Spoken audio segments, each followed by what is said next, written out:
How to fix Facebook video quality on Android phone. Hello guys, in today's video I'm gonna show you how to fix Facebook video quality on Android phone. First, go to Facebook and then click these three lines here and scroll down until you find settings and privacy and then settings, and now just scroll until you find the media, click on it, and here you will find it like that on data saver. Now all you need to do just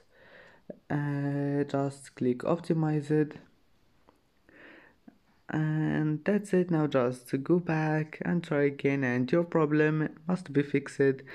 And that's it for today's video. If you like this video, don't forget like and don't forget subscribe, and thank you for watching this video until the end, and see you in the next video.